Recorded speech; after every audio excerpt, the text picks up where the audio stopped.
Assalamualaikum warahmatullahi taala wabarakatuh. Alhamdulillah wa bihi nasta'in. Hari ini kita ada rancangan radio, televisyen dan siaran radio bahasa Melayu di Selatan Thai. Apa perbincangan kita hari ini adalah yang mengambil bahagian ialah saya sendiri, Ustaz Haji Ibrahim Janja, dan Ustaz Abdul Rahman Sulong. Dia selaku calon PhD USM, dan Ustaz Syukri Datu sebagai petugas sebagai guru di tempat kita di sini. Dia mengambil bahagian berhubung dengan Islamic Study ataupun pengajaran Islam di sekolah kerajaan. Di hari ini kita membincangkan dalam masalah kedudukan bahasa Melayu di wilayah selatan. Memang bahasa Melayu menjadi isu dalam sehari dua ni, jadi isu kepada masyarakat kita di sini kerana telah meresmikan oleh pihak pusat pentadbiran wilayah selatan meresmikan bahasa Melayu dalam kegunaan di melalui TV ataupun radio. Ini adalah satu peningkatan, saya rasa satu peningkatan berhubung dengan memertabakkan bahasa Melayu yang ada pada tempat kita. Jadi memang bahasa Melayu adalah bahasa ibunda di tempat kita, bahasa ibunda di Selatan Thai. Bahasa Melayu ini juga diguna sebahagian besar daripada penduduk-penduduk di ASEAN, seperti negara Indonesia, Malaysia, Brunei, Singapura dan juga sebahagian daripada Mindanao. Sekarang masih hidup bahasa Melayu, dan juga di Vietnam. Kepentingan bahasa Melayu memang kita tak pernah tak mesti bincang banyaklah, tapi kita nak meletakkan kepada ahli pihak kita yang berbuat ini. Saya sedikit untuk merumuskan kepentingan bahasa Melayu ialah selain daripada menjadi bahasa ibunda, bahasa Melayu memang terikat dengan tradisi agama di sini. Kerana bahasa Melayu sebagai bahasa pengantara agama Islam di Nusantara, sehingga bahasa Melayu digunakan untuk dakwah agama Islam, sehingga di tempat kita dulu berpusat dakwah agama Islam dengan bahasa Melayu sebagai pengantarannya. Dan juga bahasa Melayu ini menjadi aset ataupun jadi modal yang ada pada tempat kita, yang telah dipesakai oleh orang terdahulu sehingga sampai ke hari ini. Dan juga bahasa Melayu ini dalam pembangunan, kita kata, menjadi satu faktor, satu unsur untuk membina pembangunan lebih bagi dari sudut ekonomi berhubung dengan ASEAN di hari ini. Kerana bahasa Melayu boleh dijadikan pintu ke arah ASEAN untuk menyambungkan kita di sini dengan negara ASEAN. Dan inilah sedikit sebanyak yang saya melontarkan kepentingan bahasa Melayu, dan kedudukan bahasa Melayu itu memang kita akan bincangkan. Dan saya bagi soal kepada Ustaz Abdul Rahman Sulong, apakah latar belakang bahasa Melayu? Memang bahasa Melayu pada umumnya, dan juga mencakupi bahasa Melayu tempat kita. Alhamdulillahil qail, ya ayyuhan nasu inna khalaqnakum min zakarin wa unsa wa ja'alnakum syu'uban wa qabaila lita'arafu. Asyhadu an la ilaha illallah wahdahu la syarikalah wa anna Muhammadan abduhu rasuluh. Allahumma shalli ala Muhammad wa ala alihi wa sahbihi ajma'in wa ba'd. Alhamdulillah, sebelum daripada kita nak cakap pasal bahasa Melayu, sejarah bahasa Melayu, latar belakang bahasa Melayu, saya ingin kembali kepada kelimah ataupun perkataan Melayu itu sendiri. Jadi perkataan Melayu itu sendiri, dia mempunyai sejarah tersendiri. Sejak daripada beribu-ribu tahun yang telah lalu. Tapi kita nak ringkaskan apa yang saya nak bicarakan di sini. Perkataan Melayu tu mengikut kamus, sebut kata Melayu,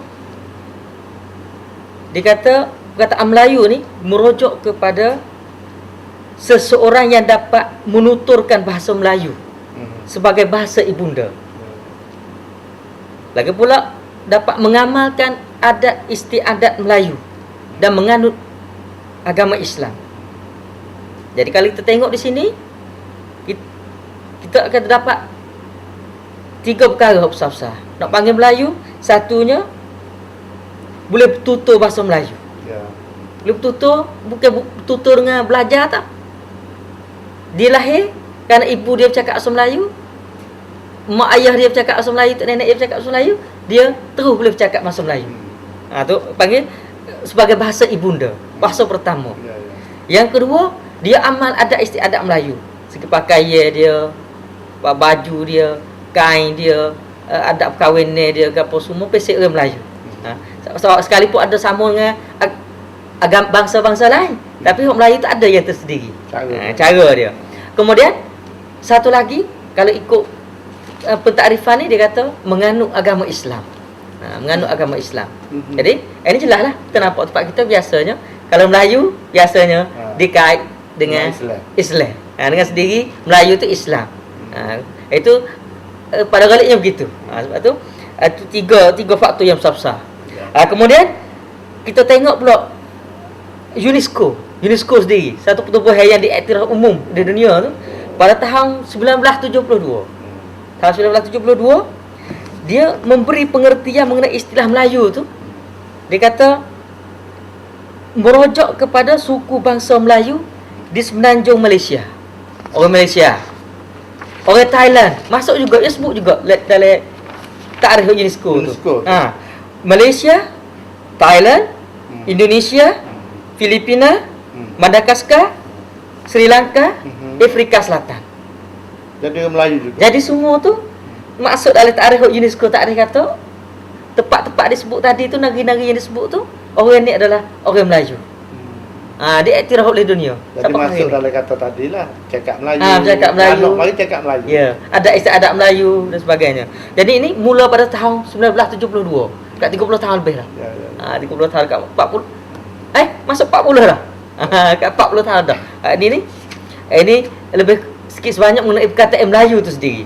Kemudian saya ingin bawa pada penonton-penonton bahawa sejarah bahasa Melayu ni pula ikut ahli bahasa. Ahli bahasa Melayu, dia bahagi bahasa Melayu. Tadi bangsa Melayu, dia Melayu tu sendiri bagi bahasa Melayu tu kepada 3 tahap utama. Dia bagi kepada 3.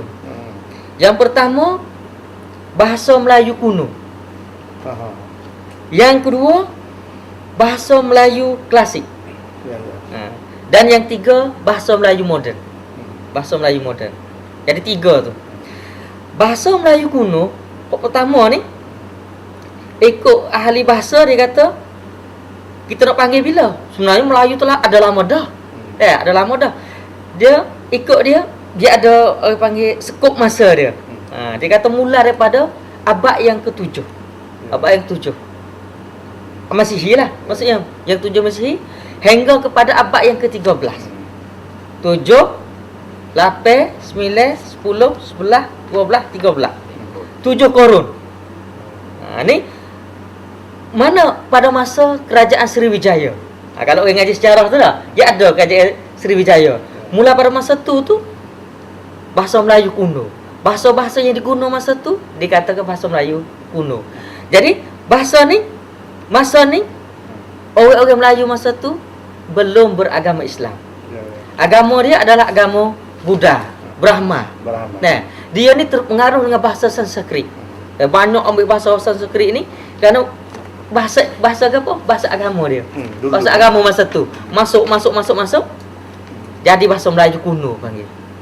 Kemudian lepas pada bahasa Melayu kuno, lepas pada abad yang ke-13 ataupun bermula pada abad 13 sampai kepada abad yang ke-19, ahli bahasa kata ni panggil bahasa Melayu klasik. Bahasa Melayu klasik. Bahasa Melayu klasik ni lama juga, kuno tu lama, lebih lama lagi. Klasik ni pun lama juga. Tapi daripada kurun yang ke-13 sampai kepada kurun yang ke-19. Dia ni mula bila? Mula dia ni dikira sejak agama Islam didakwah di rantau Melayu ni. Rantau Nusantara ni. Itu jadi bahasa Melayu apa? Bahasa Melayu Klasik. Klasik. Bahasa Melayu klasik. Kerana kalau kita tengok dari sisi sejarah, agama Islam ni mari masuk betul-betul ramai di sini ni, diterima oleh rakyat sama ada Indonesia, di Melaka, Malaysia sampai kepada petani ni bermula pada abad yang ke-13. Tapi yang ni ahli sejarah kata daripada abad yang ke-7 lagi ke apa itu tak ramai. Tapi kita cerita pasal hak ramai hak jelas. Ada dengan KJS sendiri di Melaka. Dia petani tu pada abad yang ke-15, nak masuk 16. Jadi KJS Islam sendiri di petani. Tu. Jadi masa tu setelah orang-orang Melayu terima agama Islam, bahasa Melayu telah bertukar daripada bahasa kuno kepada bahasa klasik. Macam mana? Orang-orang Melayu ni ambil istilah-istilah bahasa Arab, istilah-istilah agama, main masuk dalam bahasa Melayu asal hak ada. Sementara istilah-istilah Sanskrit kau buat tubik, kau sedikit kau tubik, benda tak perlu kait dengan agama, kait dengan apa dibuat. Dan tinggal ada sampai hari ni pun masih ada lagi, tapi tak banyak. Istilah bahasa Arab tu banyak masuk. Mungkin setakat Syukri bagi tahu kata berapa banyak. Kau boleh setakat ni orang kaji tu berapa banyak. Bahasa klasik dan bahasa lepas pada bahasa klasik, bahasa moden. Bahasa moden. Jadi bahasa moden ni ikut ahli sejarah, dia kata mula pada Qurun yang ke-19. Qurun yang ke-19 ni mulalah bahasa moden. Dia ni bapa yang membuat bahasa moden ni, dia kata bernama Munshi bin Abdullah. Dia anggap sebagai orang yang memulakan bahasa Melayu moden. Sebenarnya kalau kita tengok situ, dia bukan betul-betul apabila sampai Qurun 19 sudah terus tahap terus buang terus klasik tak. Sekarang ni pun masih ada. Tapi hak masa tu. Jadi apa skop masa tu mula-mula masuk kelima-kelima ilmiah lah. Kata ilmiah. Kan masa moden tu. Masa moden ni cara guna dia ada ciri-ciri dia. Ustaz, ada ciri-ciri macam mana? Kalau ciri-ciri hak masa klasik dulu tu, ayat dia panjang. Dia tulis panjang. Lepas tu dia ada bermula, ada pun, maka jika dia guna istilah perkataan raja, kekanda, ibunda, tuanku. Tu istilah apa dia? Istilah klasik. Kemudian akhir-akhir ni daripada Qurun 19, Qurun 20, 21 ni, abad 21 ni, dia benda-benda tu masih ada juga tapi ya sedikit. Dia cuba guna ayat tu, dia terpengaruh dengan nahwu bahasa Inggeris. Kalau hak dulu hak klasik tu dia terpengaruh dengan nahwu bahasa Arab. Sebab tu dia terpaksa kena ada pun, kemudian daripada itu maka, jika dan sebagainya. Dan lain pada itu jadi bahasa apa? Bahasa baku. Apa disebut bahasa baku? Bahasa baku. Jadi maksudkan bahasa baku tu adalah bahasa yang betul. Betul sebutannya, betul tulisannya, percakapannya betul. Jadi bahasa baku kalau sekarang ni adalah bahasa moden yang betul. Jadi kalau bahasa dulu, masa klasik dulu, baku juga, betul, tapi ikut pada masa tu. Ikut untuk masa tu. Jadi tulisan dengan cakapan itu betul.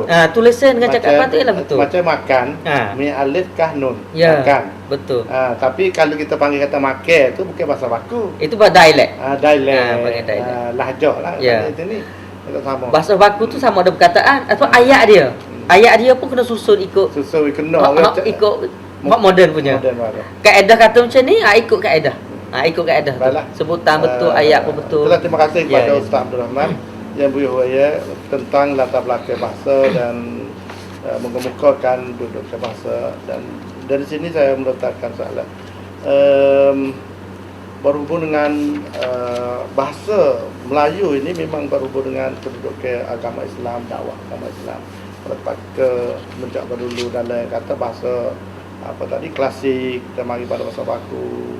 Memang ada bahasa-bahasa Arab banyak masuk terpengaruh dalam bahasa Melayu. Sehingga kata huruf Jawi itu, ejaan Jawi itu terpengaruh dengan bahasa Arab. Ya, ada. Itu minta Ustaz hurailah dalam berhubung dengan pengaruh bahasa Arab dalam bahasa Melayu. Bismillahirrahmanirrahim. Alhamdulillahirabbil alamin wa bihi nasta'in wa la haula wa la quwwata illa billahil aliyyil azim. Jadi syukur kita kehadrat Ilahi yang sudi kita berjumpa di hari ini dalam arti katanya kita memperkasakan, memertabatkan bahasa Melayu. Baik, apa yang dilontarkan kepada saya tadi tentang hubungan bahasa Melayu dengan istilah-istilah agama. Di sana kalau kita lihat dalam kitab-kitab turas pun baik, kitab moden pun baik, dan hatta seakhbar majalah terkini pun baik. Di sana masih banyak guna istilah-istilah ilmiah yang dikaitkan bahasa Melayu dilalah dengan madlul sama. Isim dengan sama. Sebab tu saya pribadinya saya cuba himpun di antaranya senarai bahasa Melayu Arab yang digunakan dalam sistem pendidikan, kebudayaan dan kemajuan di tempat rantau kita di seratan di rumpuan Melayu ini. Maya terdapatnya lebih kurang 480 kalimah yang digunakan Arab dengan Melayu, berartinya dia lalah dengan madlul sama. Cuba kalau kita lihat daripada alif bermula pada ijazah, amanah, asal, asli, itu semuanya Arab. Arab tidak ada Melayu. Itu Arab. Dan Melayu pun arti sama. Sebab kata ijazah kemenangan, kebolehan, kemuliaan, dapat ijazah. Asal, asli. Ini kita berubah pada alif. Hingga sampai ya, ba, baqa, bid'ah, ta, tasawuf, tajwid, tilawah, tawakal. Mana kalau saudara meneliti hingga sampai Hamzah pun ada huruf Arab dan Melayu yang mempunyai arti dan makna yang sama. Sebab itulah dalam kitab turas yang dikatakan ulama kita purba, banyak dia gunakan bahasa Arab dengan bahasa Melayu dengan sinonim. Dalam buku muasal moden pun begitulah. Dan seterusnya adalah akhbar-akhbar jaridah bahasa Malaysia, bahasa Indonesia pun masih menjadi satu harta dari segi ilmiah yang menjadikan makalah karangan bagi ahli ilmiah. Ya. Dan di sini memang terima kasih pada Ustaz. Jadi banyaklah kita kata bahasa Arab terpengaruh dalam bahasa Melayu, lebih lagi kalau tulis Jawi. Ya. Boleh saya masuk situ boleh, sikit? boleh. Sama masa Jawi itu. Ya. Jadi masalah sepuh Ustaz Rayak tadi tu memang betul. Apa tu saya nak bagi tahu sikit, nak tambah apa yang dibagi tahu oleh Ustaz tadi. Pasal Jawi tu bila berlaku tulisan Jawi dari segi sejarahnya. Ya. Sebab pada masa dulu, masa kuno memang Melayu, klasik juga Melayu. Masa moden pun ada Melayu. Tapi bilakah berlaku tulisan Jawi, Melayu tulisan Jawi? Jadi kalau ikut sejarah dia kata berlaku pada masa masa klasik, iaitu khususnya masa kerajaan Melaka. Kalau Melaka ni pada kurun yang abad yang ke-14. Kemudian kalau kita tengok pada petani sendiri pada abad yang ke-15. Kerajaan Sultan Muhammad Shah masuk Islam. Dulu pada petani lah. Dia lebih dulu pada petani kalau segi tengok segi sejarah tu. Jadi kerajaan-kerajaan sama ada di petani, di Melaka, di Indonesia, di Riau, Johor apa semua, mereka ni guna bahasa Melayu tulisan Jawi dengan ejaan abjad bahasa Arab. Jadi perlu pada ni mungkin tak jelas. Kata ada tak ada, tulis macam mana tak ada. Segi sejarah tak ada lah, tapi tulis macam mana tu mungkin tak semua orang boleh baca. Tapi yang Jawi ni sampai hari ni pun boleh diguna. Dia ni hasil pada pengaruh bahasa Arab. Kerana dakwah-dakwah Islam pada masa tu datang melalui pendakwah-pendakwah Arab. Mari dakwah di sini, di rantau ni. Kemudian bahasa yang dia pandai adalah bahasa Arab. Ejaan abjad adalah abjad Arab. Kemudian dia belajar bahasa Melayu, dia boleh cakap bahasa Melayu, untuk nak tulis terpaksa guna abjad Arab itulah sebagai tulisan Melayu. Kemudian akhir-akhir dikenal dengan huruf Jawi. Jawi itu juga orang Arab yang gelar. Orang daripada Jawa. Jadi orang Arab mari dakwah di Indonesia tu, dia berjumpa Indonesia dulu agaknya. Kata Jawa, orang Jawa Jawi. Nisbah kepada Jawa jadi Jawi. Jadi ejaan tu, bahasa tu kata bahasa Jawi. Sedikit tambahan Ustaz. Ya, okey. Jadi kalaulah kita tengok pada kitab-kitab ulama kita purba, macam Syekh Daud, Syekh Ahmad dah, Setengah-setengah kitab tu kalaulah saudara penonton berada di Kahirah di Mesir, kita terdapat matbah Ali Al-Halabi. Kerana maktabah press inilah yang tabuk kitab-kitab Jawi. Kitab-kitab Jawi kita di Mesir. Di Kahirah. Hatta sekarang ini pun saudara dapat buat, kadang-kadang kitab Jawi kita dapat beli di Mesir. Ya. Ini ceritakan bahawasanya istilah-istilah yang digunakan bahasa Jawi dengan Arab tu adalah kebanyakan sama. Dan huruf pun memanglah abjadiyah saja. Hijaiyah tu hatullah ya. Cumanya kita ditambahkan beberapa hurufnya, gonga dan sebagainya. Itu 6 haraf ya. Itu sebagai tambahan untuk sesuai dengan rantau dan tempat kita. Ya, betul. Okey. Baiklah, terima kasih Ustaz. Adakah bahasa Melayu sekarang ini, kita khusus pada tempat kita ni, berada dalam keadaan masih hidup? Memang kalau saya jawab ini sebagaimana yang pada umumnya, memang bahasa Melayu tempat kita tu memang masih hidup. Kerana kalau dipandang secara umum, orang Melayu di sini, di tempat kita ni masih bercakap bahasa Melayu. Walaupun dengan lahjah ataupun dialek tempat test sekalipun, itu dikatakan masih bercakap bahasa Melayu. Dan apakah kita, Ustaz Zikri ni, kira kata bahasa Melayu sekarang sejauh mana produknya dia dari segi kegunaan harian atau sebagainya, maksudnya masih hidup ataupun bagaimana? Jadi alhamdulillah, terima kasih sebagai tambahan dalam konteks perkembangan bahasa Melayu di hari ini. Jadi pertama kalinya dengan timbulnya ASEAN Community ni yang akan berlaku setahun lebih lagi, maka orang panggil ruang utama bagi kita rantau 3 wilayah ni untuk menyemara ke depan dan untuk duduk ke peringkat yang lebih awal daripada orang lain. Kalau kita tengok di hari ini, bahasa Melayu adalah suatu rebutan bagi ahli-ahli peniaga khususnya dan bagi ahli ilmiah umumnya. Sebab tu kalau kita tengok di Bangkok di hari ini, kita alhamdulillah pada tengah bulan yang lepas kita buat lawatan ke satu sekolah di Sai Kong Din yang dipimpin oleh Acan Marwan Samaun.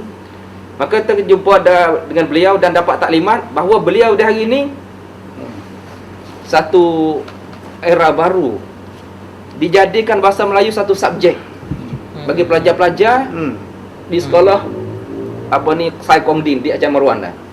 Sebenarnya dalam sejarah pun mereka tak tinggal bahawa mereka adalah salah satu rombongan yang hijrah muhajirin daripada petani ke Bangkok dulu. Tapi dah hari ini dia terima kasih oleh kerana timbulnya ASEAN, boleh anak cucu ni dapat kembali, jangan lupa tentang pusaka dan warisan ibu bapa yang tinggalkan. Jadi bahasa Melayu ni kau naik lah. Kau naik. Kerana satu ASEAN. Dan tempat kita pun, jadi tempat kita tu dah hidup sama dah. Dan pihak pemerintah pun dia sokong saya. Dan apakah fikir Ustaz berhubung dengan bahasa Melayu kan masih hidup, bagaimana? Ya, saya sendiri memang setuju bahawa bahasa Melayu itu memang masih hidup dan tetap hidup dan juga tak akan mati. Tak akan hilang di dunia. Jadi di tempat kita ni mungkin kalau kita tengok secara keseluruhan tu dia agak lemah. Dan penguasaan bahasa Melayu tu daripada kalangan pelajar tu, generasi lemah. Tapi walaupun begitu, dia masih dapat bercakap bahasa Melayu. Tapi bacaannya agak lemah, tulisannya agak lemah dan sebagainya. Tapi satu masa tapi belum mati. Belum mati, memang tetap ada. Masih hidup, cuma masih hidup. bagi sedikit dia siram ataupun air sedikit. Ya. Itulah yang terima kasih kepada kedua-dua ustaz. Dan masa kitanya tak mengizinkan lagi, maka disinilah kami terima kasih kepada penonton-penonton yang dikasihi Allah sekalian. Rancangan radio, televisyen dan siaran radio bahasa Melayu di Selatan Tahir ini adalah permulaan. Maka dengan sekadar inilah saja tuan-tuan Lia, saya disudahi dengan wabillahi taufiq wal hidayah. Wassalamualaikum warahmatullahi taala wabarakatuh.